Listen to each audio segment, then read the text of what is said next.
नमस्कार दोस्तों, मैं संदीप धनौरी हाजिर हूँ एक और नई कहानी के साथ। आशा करता हूँ आपको पसंद आएगी। अगर आप हमारे चैनल पर नए हैं तो कृपया चैनल को सब्सक्राइब करें और बेल आइकन को दबाएं ताकि आने वाले हर वीडियो का नोटिफिकेशन आपको मिलता रहे। तो करते हैं शुरुआत एक नई कहानी के साथ। ये कहानी है एक राजा की। एक बार एक राजा शिकार के उद्देश्य से अपने काफिले के साथ किसी जंगल से गुजर रहा था।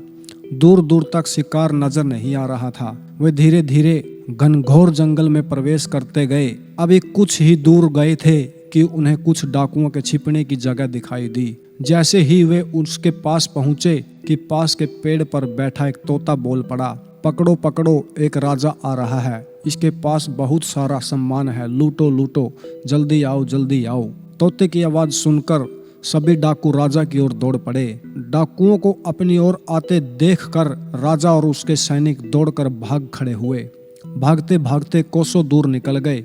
सामने एक बड़ा सा पेड़ दिखाई दिया। कुछ देर सुस्ताने के लिए उस पेड़ के पास चले गए। जैसे ही पेड़ के पास पहुंचे कि उस पेड़ पर एक बैठा तोता बोल पड़ा, आओ राजन, हमारे साधु महात्मा की कुटिया में आपका स्वागत है।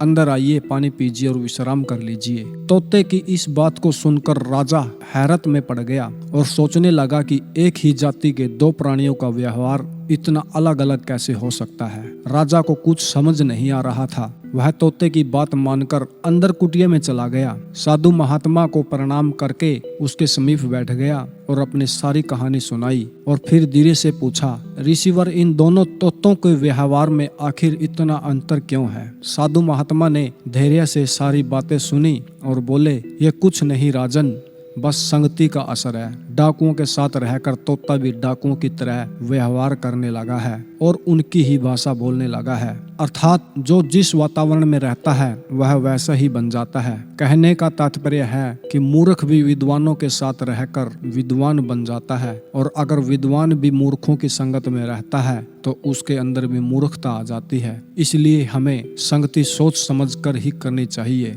अच्छी संगति में बैठिए, अच्छी संगति में अच्छे विचार ही सुनने को मिलेंगे। आशा करता हूँ दोस्तों आपको ये कहानी पसंद आई होगी। मिलते हैं फिर किसी नई कहानी के साथ। तब तक के लिए आप सभी को नमस्कार।